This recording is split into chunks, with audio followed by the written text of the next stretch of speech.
La noche de los miércoles en la 8 es noche de filandón, tiempo para la conversación sosegada, tranquila y serena con un personaje de actualidad. Hoy, el obispo de la diócesis de Astorga, don Jesús Fernández, al que le damos ya la bienvenida. Señor obispo, muy buenas noches. Buenas noches. Para conversar con don Jesús Fernández contamos con la directora de la 8 Bierzo, Marisa Vázquez, buenas noches. Buenas noches. El director de Diario de León, Joaquín Sánchez Torné, buenas noches. Buenas noches. Y en la capital de la provincia, el redactor de la 8 Bierzo, Roberto Núñez. Roberto, muy buenas noches.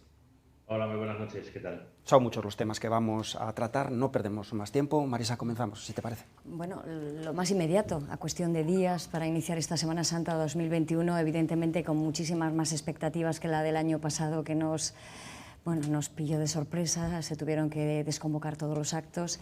En esta ocasión entiendo que sí que se han preservado los actos litúrgicos, pero evidentemente las procesiones no. Don Jesús, ¿ha sido un auténtico dolor de cabeza el tomar estas decisiones? Lo digo por la cantidad de lágrimas que desprendieron los cofrades el año pasado y también porque hay muchos intereses económicos en medio, ¿no? Sí, efectivamente. Pero, bueno, yo no diría tanto como lágrimas, pero sí ciertamente ha sido costoso porque digamos que las cofradías, su principal ilusión es poder salir a la calle, poder mostrar pues, los pasos, las figuras, ellos mismos, procesionar. Y entonces, efectivamente, les ha costado. De todas formas, como esto estaba ya bastante anunciado, es decir, no es una cosa que venga ahora de repente, yo creo que costó más el año pasado, porque no estábamos tan preparados. Este año veíamos la evolución y ya desde hace meses que veníamos diciendo no va a poder ser. Y bueno, pues no puede ser. Y entonces se ha ceñido, como usted dice, se ciña a los actos dentro de las iglesias. En algún caso, pues dentro de las iglesias se hace alguna cosa también novedosa, de exponer por ejemplo, aquí se va a hacer el Cristo del silencio, creo que es. Desenclavo. ¿Perdón? Desenclavo, sí. Del desenclavo. Se van a hacer algunos momentos de ese tipo, luego se van a transmitir también, sé que ustedes van a hacer algunas transmisiones. Es decir, estábamos ya un poco mentalizados y un poco más preparados que el año pasado, pero aún así ha sido doloroso, claro que lo es. Pero chocaron los intereses políticos con los religiosos, es decir, hubieron muchas reuniones entre la consejería y las hermandades con la diócesis y las hermandades con los ayuntamientos, es decir, hubo un enfrentamiento, no físico, pero evidentemente un enfrentamiento de decisiones a la hora de tomar lo que sería la Semana Santa. No, yo con las cofradías me he reunido bastantes veces, fundamentalmente con las de Astorga, que es donde vivo, ¿no? Sí.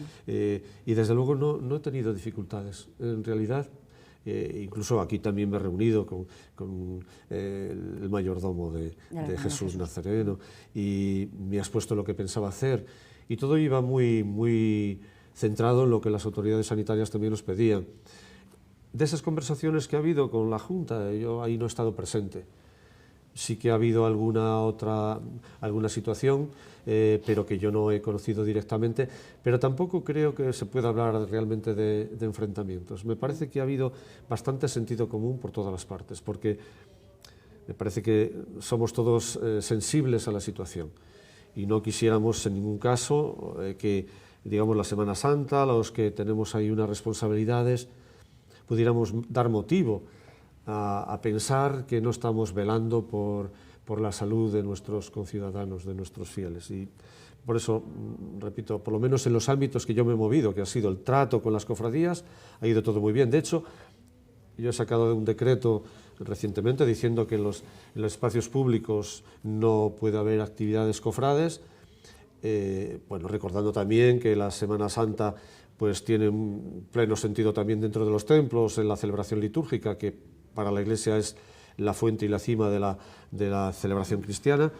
y también recordando que es un tiempo propicio para recordarse de los necesitados, porque bueno, está en la entraña de la fe cristiana el considerar que Cristo está, Jesús se hace presente, se ve crucificado en esas personas que sufren esas situaciones. Esas tres indicaciones principales que acabo de citar, antes de publicarlas en el decreto, yo se lo he mandado a las cofradías para que me dieran sugerencias. Le aseguro que no ha habido ni una sugerencia de cambio en ninguno de esos sentidos. Por lo tanto, yo repito que a este nivel no he tenido ninguna dificultad para que se aceptaran. Ya ese otro nivel que, repito, de charlas o de conversaciones con la consejería, pues no puedo opinar. Sí, ojalá se pudiera celebrar la Semana Santa como siempre, porque primero es un espectáculo de fe y también es un espectáculo turístico y de relaciones sociales, ¿no? Pero bueno, yo quería empezar más por otras cuestiones. Usted lleva de obispo de Astorga, de la diócesis de Astorga, unos pocos meses. La diócesis estuvo en el ojo del huracán y está en el ojo del huracán de cuestiones tan complejas y tan difíciles de preguntar como de contestar, como es la pederastia en la Iglesia. Cuando usted llega a la diócesis de Astorga y se encuentra con lo que se encuentra, ¿qué piensa? Bueno, evidentemente yo lo conocía ya de antes porque esto ha estado en los medios y por lo tanto es una sensación de tristeza, de dolor por lo que ha sucedido. Cuando me llego a la diócesis, bueno, la situación se ha tratado ya anteriormente, no hay muchas novedades sobre lo que había y yo, por lo tanto, lo vivo, pues como digo, con dolor, pero tenemos, digamos, una estructura, cosa que eso tardó en ponerse en marcha, una estructura, una delegación, donde hay una persona experta en derecho canónico, porque estamos hablando del ámbito canónico, es donde está resolviéndose estos asuntos, ya que civilmente están prescritos. Por lo tanto, nosotros que somos ciudadanos, nosotros entendemos desde el principio que esto debería resolverse en el ámbito civil. Nosotros somos ciudadanos como todos. El ámbito civil se desentiende porque están prescritos. La Iglesia lo que hace es ir más allá. Es decir, está tomando unas iniciativas que realmente superan las expectativas que puede tener un ciudadano normal. Normal quiero decir que se atiene a lo civil. Bien, hemos creado una delegación donde hay una persona experta en derecho canónico, hay otra persona experta en psicología, hay otra persona desde el campo de la espiritualidad, pero que además ha tratado personas que tienen dificultades de distinto tipo, un sacerdote en concreto. Ese es el medio a través del cual nosotros estamos ofreciendo ayuda y dando ayuda a algunas personas que han sido abusadas y que está a disposición también de los victimarios, ¿no? si hiciera falta. Digamos que está encauzado el sistema, hay un protocolo ya establecido que ha sido también un poco de referencia para otras diócesis y bueno, estamos funcionando con normalidad. Pero hace escaso, yo creo que un mes, en la conferencia episcopal creo que reconoció 80 y pocos casos en toda España de este tipo de cuestiones. Y yo, efectivamente, todo esto está prescrito y es un ámbito un poco más en fin, del pasado y de las cuestiones jurídico-sociales, ¿no? Pero a mí me gustaría saber qué medidas se han tomado o se van a tomar para evitar que en el futuro esto ocurra. Sí. Que es bien, lo que creo que es lo importante, ¿no? Me parece importante, sí. Bueno, nosotros estamos, nuestra delegada, tenemos una previsión y unas expectativas de dar formación. Sobre todo, claro, lo podemos hacer en nuestros colegios, que son los colegios, tenemos 2 colegios de la diócesis, que es el Pablo VI, que es el San Ignacio aquí en Ponferrada, y tenemos ya hecho un plan de formación a los profesores.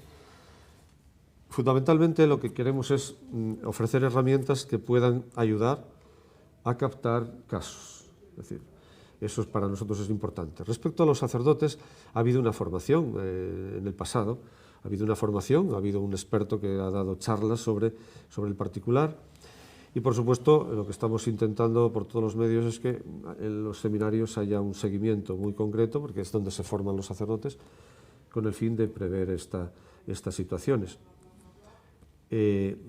Nosotros no tenemos ninguna vara mágica, trataremos de hacerlo. Bueno, obispo, esto pasa en todos los ámbitos de la sociedad, no solo pasa en la Iglesia, pasa en todos los ámbitos y hay profesores y bueno, gente que se dedica, bueno, pues cuestiones deportivas, etcétera, etcétera. No, la Iglesia no es una cuestión al margen de la sociedad, ¿no? Es decir, esto no es ajeno al resto de la sociedad en la que todos estamos representados, ¿verdad? ¿no? Exactamente, sí. Y el mal está claro que se ha metido y se mete también nosotros en la Iglesia y hay personas, afortunadamente es un número pequeño, ¿verdad? Porque ha habido estudios ahora independientes de nosotros, por supuesto. Recuerdo uno de Bélgica donde ni siquiera entra dentro del baremo porque no da el número. En España pues se habla también de 0,02%, es decir, el número... pero bueno, eso no quiero que mis palabras suenen a disculpa, porque solo un caso es vergonzoso para todos nosotros, ¿no? Y es un fracaso nuestro, pero de toda la sociedad, porque realmente es duro pensar que nuestro sistema educativo, cualquiera, no hablo de solo católico, todos, que no seamos capaces de haber previsto esto y de haberlo evitado. Por eso, ciertamente. Se ha actuado, lo que no sé si esta situación ha pasado factura a la Iglesia, cómo ha notado esa desafección quizás con los feligreses, o se ha mantenido esa reacción para que se siga manteniendo esa relación con Claro, bueno, con la yo creo sociedad. que sí ha debido influir, lo que pasa es que yo no sabría ahora cuantificar hasta qué punto ha podido llegar esa influencia, ¿no? Sí que puedo decirlo ahora de la pandemia, por ejemplo, por el miedo a los contagios, pues ha supuesto una disminución muy fuerte, ¿no? Que no sabemos hasta qué punto luego conseguiremos, digamos, activar otra vez la participación en el culto. Ha aumentado, por supuesto, a través de los medios telemáticos. Creo que Manuel quería darle paso a Roberto, pero es verdad, eso Cáritas, en fin, lo tiene que saber de sobra, ¿no? Pero Sí, bueno. sí, por supuesto. Manuel. Nos vamos hasta León. Roberto Núñez. Sí, yo por profundizar o por cerrar este asunto, como decía Joaquín, tan delicado como es el de los casos de pederastia en el seno de la institución eclesiástica, quería preguntarle al obispo de Astorga si cree que todavía hay una parte de esta institución a la que todavía le cuesta llegar a la transparencia que pueda ayudar a dar tranquilidad a los ciudadanos, porque en noticias que salían en los últimos días, las últimas semanas, decían que todavía la mitad de las diócesis españolas todavía no daban datos o no accedían a dar ese nivel, como digo, de transparencia para conocer un poco más la situación, si hay casos, si no, para luchar contra este problema. No sé si todavía existen ciertas reticencias desde algunos sectores que de cara al exterior y a la imagen pública todavía pueden crear desconfianza en los ciudadanos. Bueno, a ver, pero es que hay dentro de los abusados, que como hemos dicho, por parte de sacerdotes, cualquiera uno solo es muy doloroso, pero en realidad cuantitativamente no han sido tantos, pues lo que podríamos decir es que hay algunos que efectivamente tienen interés en que se sepa, pero eso no tenemos nosotros que decirlo, porque ya ellos mismos van a los medios. Y hay otros que no tienen interés ninguno en que se sepa, es más, quieren que no se sepa. Yo creo que ahí es la cuestión. Es la cuestión. Hay gente que no quiere que se sepa que él ha sido abusado. Entonces nosotros podría contarse o no contarse, pero a ver, si yo les cuento, lo más probable es que, ¿qué arreglamos con que yo les diga? En la hipótesis de que los hubiera, ¿qué arreglaríamos con que yo le dijera, a ver, tengo ahora 50? No los tengo, ¿eh? No se me asusten, no los tengo, gracias a Dios. Pero, ¿qué arreglamos con decir que hay X? Yo creo que el arreglarlo es lo que comentábamos hace un momento. Que sea preventivo. Es que tenemos que trabajar para que eso no se repita. Ya. Pero yo le aseguro que los casos que ha habido... Sí, que es cierto que hay en algunos lugares donde todavía parece que cuesta hablar de este tema, ¿no? Simplemente para dar a conocer los datos, que se puedan hacer desde la mayor privacidad posible, pero sí por lo menos esa facilidad, ese flujo de comunicación, como digo, para transmitir tranquilidad, sí. No solo para que las cosas funcionen bien desde dentro, sino también que la imagen que se da al ciudadano de a pie pues sea lo más transparente posible. Lo sé, que la transparencia es muy importante. Yo puedo decir, los que tenemos... Claro, es que además luego puede haber alguno que esté en investigación previa. Cuando hay investigación previa también, de hecho, el mismo derecho supone que no hay por qué condenarle ya. Entonces, hay situaciones pues, que no están muy claras, ¿no? Que a lo mejor has tenido una denuncia y tienes que empezar una investigación. Pero yo creo que la clave está en poner los remedios para que no se repita. Yo, desde luego, desde la diócesis, no tengo empacho en decir, nosotros tenemos 2 casos, uno ya está está sentenciado y está cumpliendo la pena, y hay otro que está pendiente de que se dé la resolución. Ha puesto usted sobre la mesa el asunto de la pandemia y del papel de la Iglesia en la pandemia. Y yo le apuntaba el asunto de Cáritas. En todo este año y más atrás, es decir, después de la crisis también de 2008 y todas las complicaciones que ha tenido para muchísimas familias, el papel de Cáritas ha sido absolutamente fundamental y en España no se conocía suficientemente. ¿Cómo valora no solo lo que ha ocurrido, sino lo que va a ocurrir en la crisis que se avecina? Porque se avecina una crisis económica importante en España y el papel de Cáritas ha sido fundamental. Sí. Sí, el papel de Cáritas ha sido fundamental. Yo además acompaño a Cáritas Española, aparte de, bueno, pues lógicamente ser el presidente de esta Cáritas de la diócesis de Astorga, y desde luego hemos visto aumentada la demanda. Si digo cifras nacionales, pues es de 500.000 de personas que no habían acudido a Cáritas, que han acudido desde el comienzo de la pandemia. También es cierto que hemos abierto una campaña y se han recaudado 64 millones de euros que han permitido pues, salir al paso de muchas necesidades primarias, de alimentación, de, digamos, de energía, luz, vivienda, que hay tanto problema habitacional ahora mismo. Bien, eso nos lo ha permitido. Lo que nos da un poco de miedo es saber cómo seguimos en adelante, porque efectivamente la crisis económica va a ser todavía más fuerte y normalmente tenemos experiencia de que estas situaciones crean una cierta fatiga. O sea, de repente hay una gran respuesta, pero después se va cansando esa respuesta.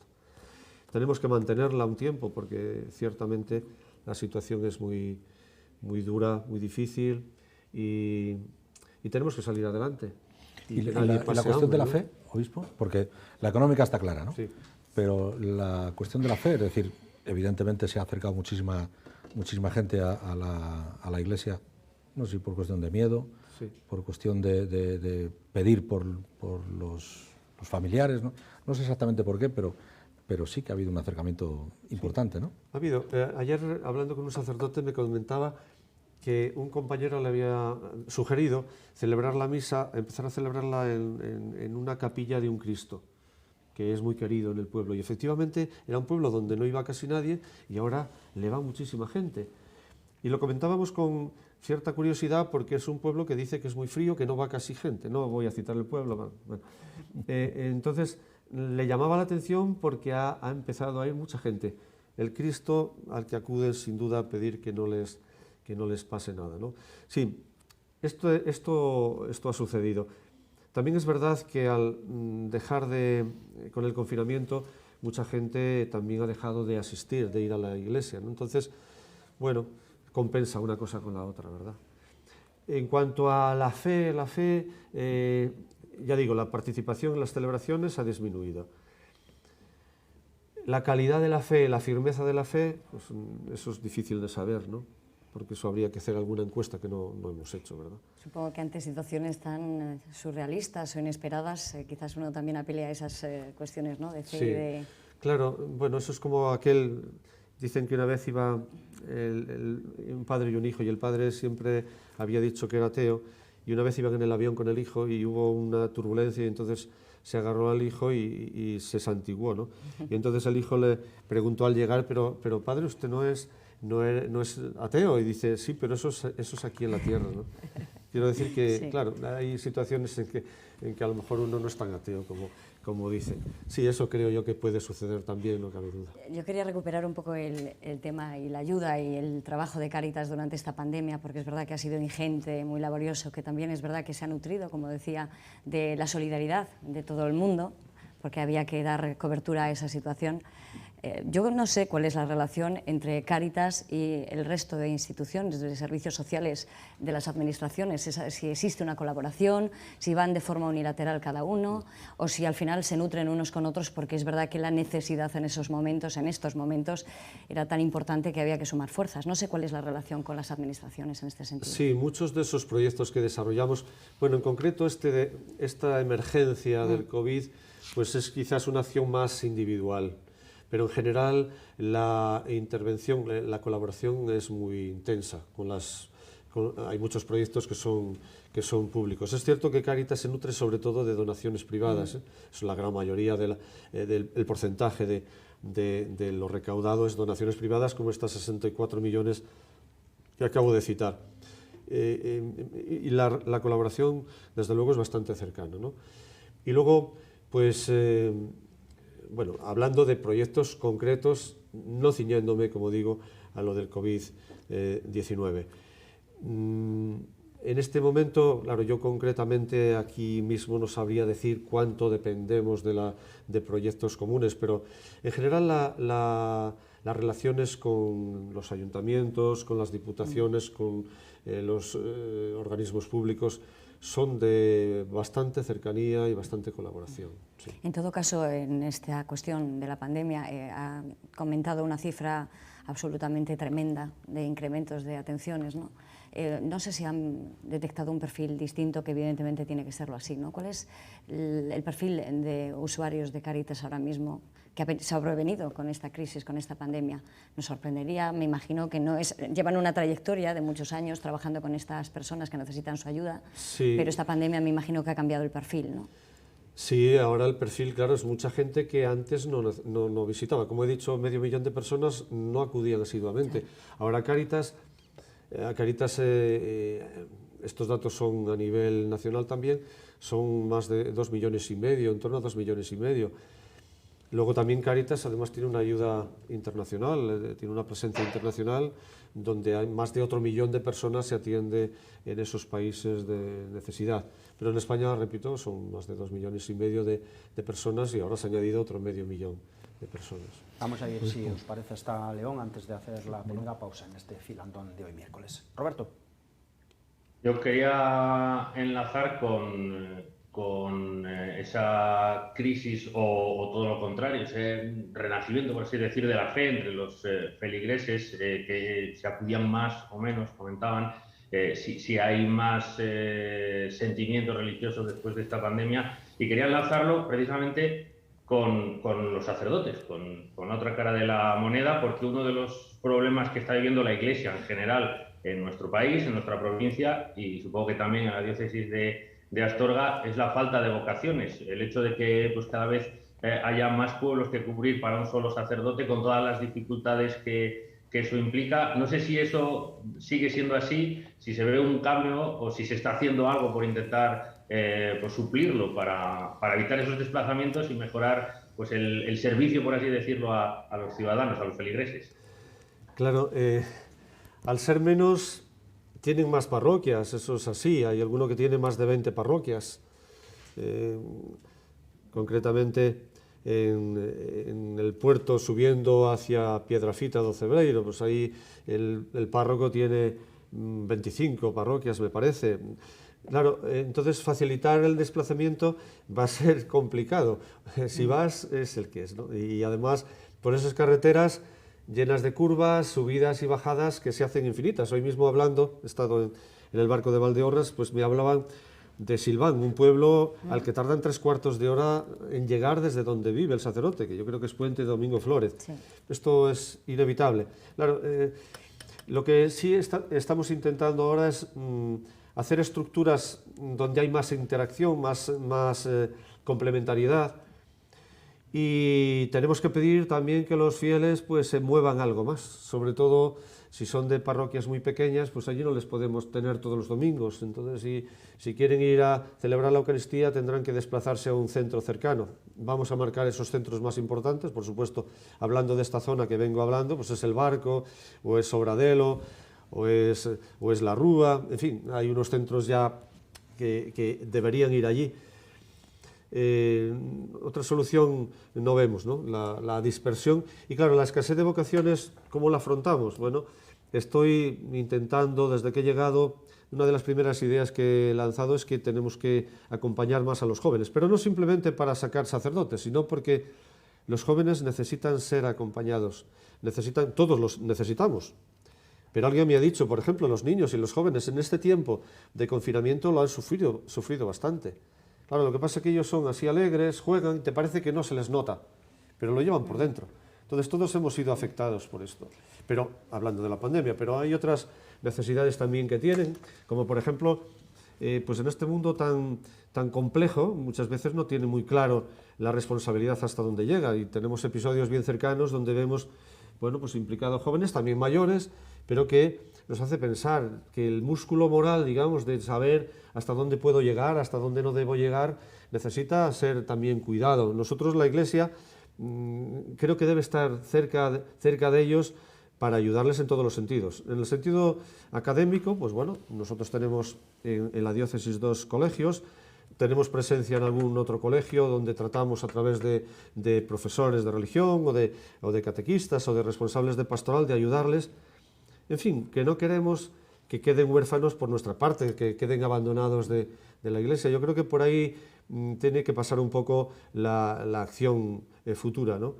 Que nos vean más cercanos, porque ellos identifican que la fe es cosa de viejos, y entonces realmente la fe no va a ayudar a poder ayudar a un joven. Nosotros creemos que sí, y por eso, repito, queremos apostar por ellos. Obispo, hay una Vamos cosa... a hacer, si os parece, compañeros, una primera pausa. Perfecto. Y retomamos el filandón en un instante.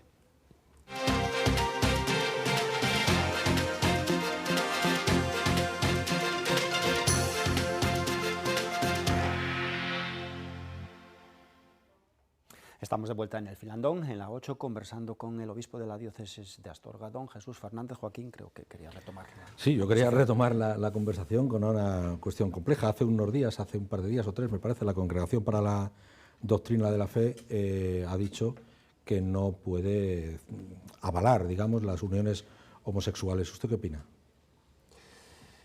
Bueno, es una medida que sin duda no ha sido fácil porque lo primero que puede parecer es que realmente menosprecias a esas personas, pero ya el Papa ha dejado claro, porque ha sido avalado por el Papa, y yo creo que el Santo Padre, el Papa Francisco, pues tiene también una autoridad moral importante, reconocida, ¿no? a nivel mundial. Puede parecer que es que realmente no se comprende a esas personas, pero él ya ha dejado claro que no es no es una forma de decir tú eres malo, no te... La Iglesia muchas veces, digamos que pone como referencia valores que cree elevados, ¿no? ¿En base a qué? En base al Evangelio. Entonces, en base al Evangelio, tú puedes decir, a ver, el que no perdona 70 veces 7 no es buen cristiano, porque Cristo dijo hay que perdonar 70 veces 7, que quiere decir hasta el infinito. Claro, pero cuando hay uno que es rencoroso no estamos diciendo tú eres un desgraciado, eres un pecador porque no perdonas 70 veces 7. Es que nosotros, la Iglesia trata de marcar máximos, ¿no? Una moral de máximos. Entonces, en esa moral de máximos, en esas referencias, pues claro, hay ideales que no ves reflejados en esa situación. Y el signo de los tiempos no va por otro lado, y lo voy a vincular con la pregunta que ha hecho Roberto antes de implícitamente la modernización de la Iglesia y de las vocaciones, ¿no? Claro, pero nosotros, digamos que el Evangelio, nuestra Constitución es el Evangelio, entonces fuera de ahí, hombre, tratamos de razonar, porque el Evangelio también tiene algunas verdades, algunas afirmaciones que luego se pueden adaptar a su momento, pero teológicamente de momento no se ha visto que eso pueda reflejarse, digamos, desde el Evangelio pueda justificarse eso, ¿no? Por eso, lo mismo interpreto que ocurre con el celibato, ¿no? Que también es un debate que en la Congregación para la Doctrina de la Fe ha estado presente, creo que en muchísimas ocasiones. El celibato de los sacerdotes se refiere, ¿verdad? Sí, claro, el de sí, la sociedad hubo un tiempo, nos lleva a la despoblación, cierto, que es uno de los nuestros grandes claro, problemas. No, y ahí además estamos promoviendo que hay que tener más hijos, porque ahora tenemos perros y no tenemos niños, claro, entonces nosotros eso no nos cabe ninguna duda, ¿no? Pero bueno, el celibato es cierto que es una cuestión discutible, sí. Y hay cuestiones que pueden ser, digamos, debatidas en el futuro, o sea, pero de momento la Iglesia pues no ve conveniente bendecirlo, lo cual no significa que echemos al infierno a esas personas. Sí que añade que a nivel individual pues tú puedes bendecir a una persona, pero digamos, ese punto de esa unión o ese vínculo, que es un vínculo además social y que si vas a la Iglesia quieres que sea también de fe, eclesiástico. O sea, la Iglesia no está en contra de un vínculo social, está en contra o de proponer como vínculo eclesial referencia de fe esa unión. Pero yo creo que el distinguir estos dos planos es importante. O sea, no condena un vínculo social que está garantizado por la propia sociedad y su legislación, solo que a nivel de fe todavía no encuentra motivos de fe para decir este vínculo es modelo de vivencia cristiana, comunitaria cristiana, y por eso no hace esa bendición. Supongo que la evolución de los tiempos nos irán dando nuevos debates, la Iglesia tendrá que cuestionarlos, como debe de ser, pero sí que ha mencionado esa desafección con la gente joven, que siempre vincula a la Iglesia, a las personas mayores, y evidentemente la Iglesia también tiene que ir con los tiempos, no solamente desde el punto de vista de opinión, sino también de actuación. Y quizás parezca descabellado, pero quizás la parte telemática, lo que nos ha llevado esta pandemia, las tecnologías, pueden verse inmersas en la Iglesia para captar a la gente joven. Ellos son dispositivos, son pantallas. ¿No ha valorado la Iglesia el sumarse a esos nuevos tiempos telemáticos y captar a feligreses a través de la red, por ejemplo? De hecho, lo ha utilizado mucho. Le sorprendería si miramos la estadística. Yo no la conozco de primera mano, pero a mí me han dicho que es de las instituciones que más usan las redes sociales y las videoconferencias, el trabajo en red, ¿verdad? En esta pandemia se ha utilizado muchísimo, porque ha habido muchos curas que ellos se han puesto yo creo que incluso exageradamente, han puesto su cámara y han transmitido su misa. Y bueno, y hay uno que subió hasta un tejado. A mí me parece un poco exagerado, pero bueno, ya sí que es verdad que ahí. Esto viene un poco a cuento. Pero se ha usado bastante los medios. Y luego para conectar con los jóvenes, pues claro que es necesario. Yo antes hablaba de este trabajo con los jóvenes, estuve el otro día aquí en Ponferrada, además con un grupo hablando.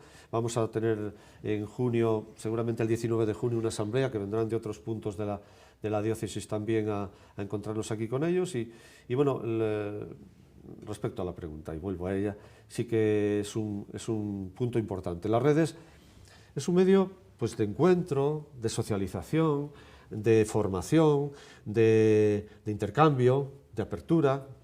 Claro, lo que pasa es que también tiene sus puntos negros. Es que yo tiro un poco por el tema que comentábamos hace un momento de que no hay párrocos suficientes para tantas iglesias, es decir, evitar la movilidad, por ejemplo, y aglutinar a toda esa comunidad que no tiene que desplazarse en este tipo de vía telemática de Eucaristías o de misas, ¿no?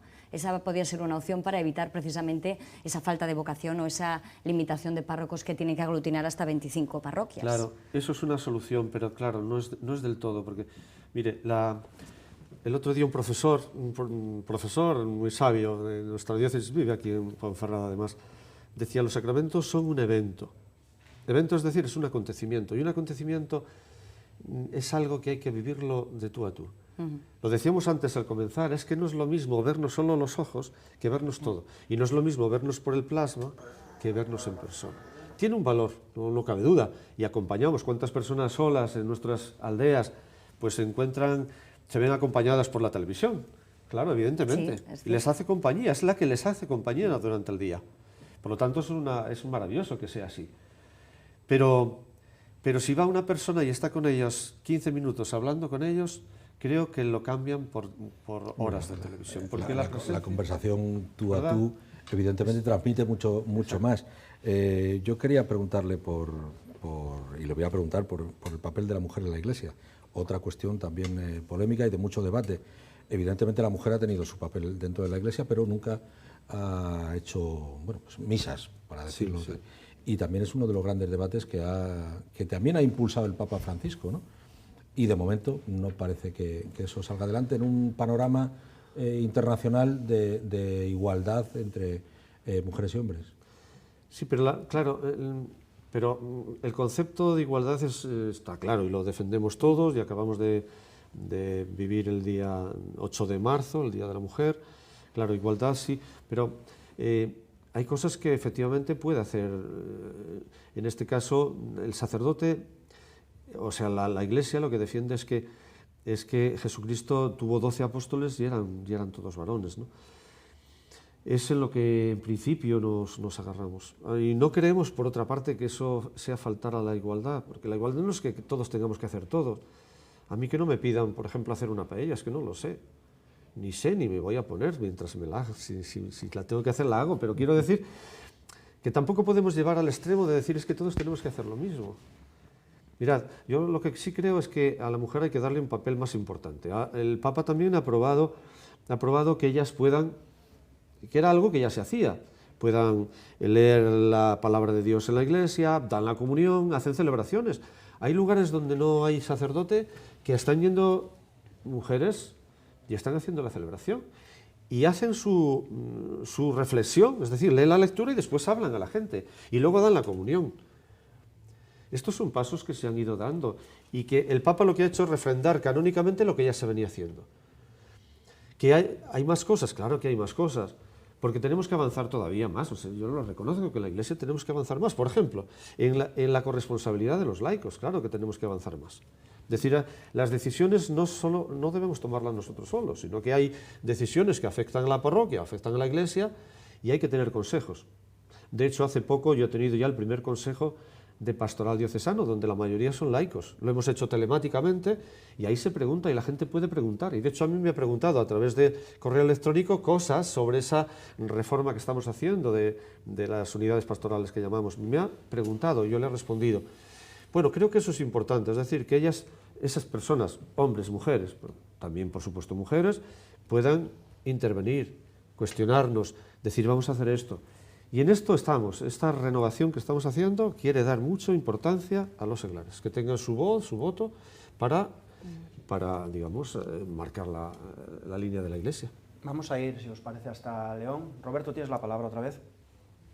Sí, yo, retomando una de las cuestiones que estamos hablando, pues, por un lado la falta de vocaciones, por otro lado pues, algunos colectivos como los jóvenes, que es más difícil acercarlos. Ahora hablaba del papel de la mujer. Claro, hablaba de que Jesucristo había tenido 12 apóstoles, 12 hombres de aquella hace 2000 años. Seguro que era muy difícil en aquella sociedad entender aquello de otra forma, que mujeres pudieran ser apóstoles suyos. A lo que voy es, la Iglesia necesita modernizarse, por así decirlo, un poco más, por intentar hacer un poco de autocrítica, si es que hay que hacerla. ¿Van más lenta de lo que avanza la sociedad o debe permanecer firme pues, en esos principios independientemente de cómo vaya evolucionando alrededor? Por ejemplo, en ese papel de la mujer que hablábamos o en el de acercarse pues eso, a los jóvenes que cada vez van viviendo en un mundo más distinto, no sé si mejor o peor, pero más distinto y que a lo mejor pues, se pueden ver más alejados de esas formas de pensar tradicionales digo, de lo que ha venido repitiéndose últimamente a lo largo de la historia en la Iglesia. Desde luego tenemos que estar abiertos a lo que el Concilio Vaticano II llama signos de los tiempos, y no cabe duda que la sociedad va avanzando en cosas y además de forma positiva. Tiene cosas que no son tan positivas, pero si la sociedad se implica y lucha porque disminuya la violencia de género, disminuya o mejore el papel de la mujer en la sociedad, pues esto es un valor, no cabe duda. Por lo tanto, nosotros tenemos que estar abiertos a los signos de los tiempos y hemos de aprender de ahí. Porque el Espíritu de Dios trabaja incluso estando nosotros dormidos, es decir, trabaja en los corazones de las personas y no quiere decir que solo trabaje en los corazones de los obispos y de los sacerdotes, también de todo bautizado, incluso de gente que no esté bautizada, porque esos valores que tienen que ver con la verdad, el bien, la belleza, pues no son exclusivos nuestros. Por lo tanto, tenemos que aprender también. Pero bueno, también puedo decir que nosotros no nos podemos guiar por la moda, eso es así, porque la moda pasa y hay cosas que a lo mejor son ahora y dentro de nada no son, pero no lo pongo como ejemplo de lo que venimos hablando de la mujer, ¿eh? No hablo entiéndaseme bien, yo no hablo de que esto sea una moda. Quiero decir que nosotros efectivamente no estamos a ver cuál es la última moda, a ver cómo va el último peinado, yo no tengo problema, pero bueno, estas cosas, ¿no? Lo que vemos que sopesando bien y pensándolo bien, pues es un valor, tenemos que discernirlo y tenemos que adoptarlo y ver qué medidas tomamos para que eso también entre nosotros se dé. En todo caso, imagino que un valor en la Iglesia, en la sociedad, en cualquier ámbito de la vida, el valor es la capacidad y evidentemente ante un mismo objetivo, unas mismas competencias, la capacidad de un hombre y una mujer puede ser exactamente la misma. Es decir, el objetivo, claro, que puede tener un párroco, puede tener un religioso, puede estar también instalado en los valores de una mujer y puede desarrollarlos y tener esas competencias. Por lo tanto, es verdad que no es moda, es una tendencia. Es verdad que también Adán y Eva, eso era el 50%, empezamos en el origen de los tiempos. Por lo tanto, sí que es verdad que sería por lo menos interesante que la Iglesia abriese esa oportunidad a que la mujer tuviese ese papel relevante. No dárselo, sino que lo tenga per se por sus competencias, sus capacidades, ¿no? Sí, pero bueno, ya digo, en realidad, otra cosa que tampoco dije antes, que en realidad tenemos que entender que la capacidad de celebrar la misa no es mía, yo la he recibido. La Iglesia entiende que a mí me lo pudo ofrecer, que pues a una mujer de momento al menos no. Y esa es una cuestión que San Juan Pablo II dejó cerrada, a lo mejor algún día se reabre. Es decir, no lo podemos plantear tanto como capacitación personal, porque esa capacitación personal la tiene cualquier monaguillo. A mí una vez un sacristán de una parroquia me dijo: don Jesús, si usted no viene, yo era vicario, no era obispo entonces, si usted no viene no se preocupe que yo la puedo decir, porque me la sé. Claro que se la sabe, pero el sacristán no la puede decir. ¿Por qué? Porque la celebración de la Eucaristía, hablo dentro de la fe cristiana, la tiene que hacer alguien que esté consagrado y que tenga esa capacidad. Pero no es nuestra, esa capacidad no es mía, no es de Jesús Fernández, esa capacidad es de Dios. Y Dios, la Iglesia, que es mediadora, pues hasta ahora entiende que esa capacidad, esa potestad, no capacidad, porque no hablamos de capacidad humana, hablamos de potestad, de una consagración, de un sacramento del orden, pues que se le confiere solamente, de momento, que yo sepa, no, que yo afirmo, eso está claro, a los sacerdotes. Obispo, 2.112 inmatriculaciones en la provincia de León. No tengo el dato de la diócesis de Astorga, pero imagino que puede ser más o menos la mitad. La práctica totalidad de los partidos políticos ha avalado la legalidad de esas inmatriculaciones, pero hay una parte de la sociedad que no lo entiende. ¿Cómo se lo explica? Claro, se han seguido efectivamente, y así lo dijo la vicepresidenta Calvo, pues que se ha seguido el procedimiento normal. Al que no lo entiende, pues hay que decirle que la inmatriculación no da derecho, no da la posesión era previa, es decir, lo tienes y entonces se reconoce. Tenerlo no significa que sea patrimonio exclusivamente tuyo. La Iglesia lo que trata, y claro, yo soy interesado, pero lo que tratamos es de que esté al alcance de la gente, esté como servicio público. Las iglesias, en ninguna iglesia prohibimos la entrada a nadie, puede entrar cualquiera. La Iglesia está en el lugar más visible con frecuencia del pueblo, iluminada, y eso es una riqueza también cultural y turística para el pueblo. Y la Iglesia no va a decir, oye, pagarnos, no. Es un bien que gestiona la Iglesia, pero es un bien que favorece a la sociedad.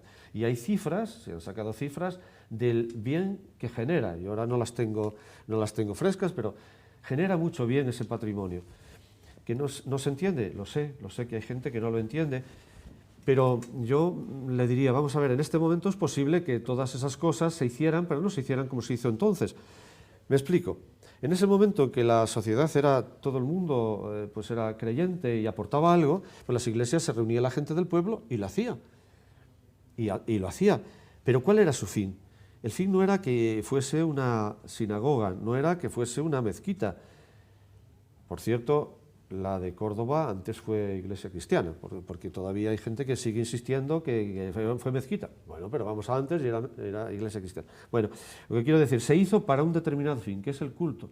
Entonces la Iglesia, que tiene el título de propiedad, pero no para sí misma, sino para servir a la sociedad también, lo que dice es que esos fines hay que respetarlos, porque los donantes lo hicieron para eso. Entonces yo solo le diría eso. Lo que pasa es que a veces da la sensación de que se repite lo mismo porque es una forma también de hacer presión y de hacer cultura y de seguir creyendo que la Iglesia se ha apropiado de lo que no es suya. Cuando se ha declarado esto, la misma conferencia ha dicho, vamos a ver, estamos abiertos, si hay alguna cosa que es dudosa, no la queremos llevar nosotros, ¿no? No pasa nada. Sí, pero el debate está en que, y voy a poner un ejemplo, entre soez y simpático. Si usted me regala a mí la Catedral de León, yo haría con la Catedral de León, no sé, probablemente la mantendría como está. Pero si se la regala usted a Pablo Iglesias, probablemente haría viviendas sociales. No es lo mismo. Es decir, yo creo que ese debate existe en la sociedad y a ese debate hay que darle una respuesta. Sí, me parece una buena comparación. Y, bueno, es un poco simpática sí, y soez, quizá, pero... Es cierto. Pero bueno, es esto es lo que... Bueno, no puedo poner la comparación porque le iba a comparar con, con un discípulo. No, hombre. No sé. No, pero es que ya en los primeros tiempos hubo alguien que le dijo a Jesús, ¿y por qué no se vende todo esto y se da el dinero a los pobres? Es lo mismo. El ejemplo que me ha puesto es exactamente lo mismo. Eso se puede hacer. Pero si hacemos eso, al que se lo vendemos, ¿estáis seguros de que no se coge piedra a piedra y se la lleva a Estados Unidos? Claro, es que es la cuestión. Si tú la vendes, haces viviendas sociales, pero la catedral te desaparece de ahí. Sí, o te la cogen y luego te cobran lo que quieran por entrar. Y entonces sí que no puedes protestar. Bueno, claro, si tú la privatizas... Pues se la lleva a Galapagar, ¿no? Oh, qué fácil me lo quiere poner. Quiere que entre al, hombre, claro, quiere que entre al toro, pero claro. No puedo entrar, hombre, hay que... Otra cuestión es el gran patrimonio histórico-artístico que tiene la Iglesia y siempre está en liza la posibilidad de que el mantenimiento lo haga uno u otro, es decir, las administraciones, porque al final es el disfrute de todos, o la propia Iglesia, que en muchas ocasiones ha tenido que hacerlo. Pero bueno, es un debate también que está en la sociedad, sí, porque la verdad es que se ha perdido mucho en el camino, mucho patrimonio por dejadez, por abandono o porque no había medios para ello, ¿no? Sí, eso es cierto. El patrimonio... Hubo un tiempo que quizás no lo valorábamos demasiado, ahora nos damos cuenta de que es fundamental. Y sobre todo en nuestras tierras, que van disminuyendo pues, industrias, pues el patrimonio es fundamental, ¿no? Y aquí tenemos además un patrimonio tan rico en esta comarca del Bierzo y en la diócesis en general. Y se ha perdido patrimonio, ahora yo creo que se está trabajando, tenemos convenios con la Diputación, tenemos un convenio que nos permite hacer obras. La diócesis pone la mitad, la Diputación otra mitad. Con la Diputación de Zamora también tenemos otro convenio. Tenemos firmado también con la Junta de Castilla y León y el Ayuntamiento de Ponferrada un convenio para prevenir, evaluar y poner remedio al deterioro en el patrimonio aquí del Ponferrada, del Ayuntamiento de Ponferrada. En fin, tenemos distintas iniciativas que nos permiten ese cuidado. Y la verdad es que siempre que tenemos eso, yo doy las gracias en nombre de la diócesis, porque efectivamente las instituciones públicas colaboran con nosotros de esa manera. La Iglesia realmente no podría sostenerla sola. Claro, alguien también podría, conectando con lo de antes, decir, bueno, pues es que si les ayudamos, les ayudamos para mantenerlo en pie. Pero repito, nosotros tratamos de no hacer negocio y de hecho no lo hacemos. Las catedrales ahora, en casi todas, también la de Astorga, se cobra entrada, pero normalmente lo que sacas es prácticamente para la seguridad, donde no hay... Y para Cáritas, obispo. Y para Cáritas también, en fin, que realmente no estamos... Es decir, la supervivencia nuestra como sacerdotes o obispos no está dependiendo de lo que sacamos de esos edificios. No, eso que tiene que quedar claro. No estamos haciendo negocio con eso. Pues nos quedan, 2 minutos, Roberto. Brevemente, una última pregunta en 10 segundos, si te parece. Pues nada, una cuestión muy breve y por cerrar un poco el círculo. Empezábamos hablando de la Semana Santa y por cerrar también con ella y hablando también de bienes inmuebles de la Iglesia, en este caso de la Diócesis de León, está ese Museo de Semana Santa en el que no sé si se ha hablado o si a usted le gustaría que tuviera una vocación más provincial, que por ejemplo, pues en su caso desde la Diócesis de Astorga se pudieran hacer algunas cosas, por ejemplo, de cara a esta Semana Santa, que va a haber algunos actos ya que no se pueden realizar en la calle, y de cara al futuro, si ese museo podría tener una vocación más provincial y si usted pues, lo vería con buenos ojos, una cierta colaboración. Pues la verdad es que es la primera idea que tengo, que lo oigo, Roberto, muchas gracias, porque me parece interesante, si podemos hacer colaboraciones, porque es un museo muy grande, y es espectacular, es un espacio extraordinario. Entonces hay sitio para muchas cosas y yo, pues basta que me lo haya sugerido, yo lo comentaré con el obispo. Sí, para este año ya no vamos a poder hacer nada. Tenemos un segundo, a mí me gustaría que valorara en medio segundo la visita del Papa a Irak y esa conjunción con la religión musulmana. Sí. Bueno, a mí me parece extraordinario primero por el valor que ha tenido, algunos me decían, claro. Me decía qué valor tiene, pero sobre todo por lo que significa, porque realmente el futuro pasa porque seamos personas de paz. El mundo no puede enredarse en batallitas todos los días. Esta situación tenemos que salir de ella con mucho más acuerdo, encuentro, diálogo, y yo creo que eso es un paradigma de diálogo y encuentro. Yo quería cerrar ya 10 la segundos. última, porque la no hemos última. hablado del Xacobeo. Evidentemente parece que todo, esta evolución impide que se pueda celebrar el Xacobeo este 21, lo fiamos todo al 22. ¿Reivindicamos el camino francés o dejamos abierta la posibilidad a que todos tengan su hueco en ese Xacobeo? Porque hay muchos caminos ahora. Sí. Bueno, yo creo que todos son importantes. Para nosotros el francés, que es la diócesis que tiene más recorrido, es fundamental. Pero bueno, por supuesto que todos tienen su sentido y lo importante es que peregrinemos, ¿sí? Que peregrinemos, es decir, que seamos esas personas que saben que hay que ir siempre al encuentro de una meta, aspirar siempre a llegar a la meta, Dios, pero también el hermano, porque también cuando peregrinamos nos encontramos con el hermano. La celebración al 22. Y bueno, fundamentalmente tendrá que ser el 22. Este año va a haber muy poco. Sí. Don Jesús Fernández, obispo de la diócesis de Astorga, muchísimas gracias por estar en el Filandón. Yo se lo agradezco a ustedes. Muchas gracias por la deferencia de invitarme. Gracias. Marisa, buenas noches. Buenas noches. Joaquín, director de Buenas noches. Buenas noches. Y Roberto en León, redactor de la 8 León, muy buenas noches. Muchas gracias. Buenas noches, muchas gracias. El Gracias. Filandón vuelve a la pantalla de la 8 el próximo miércoles. Que pasen la mejor semana posible.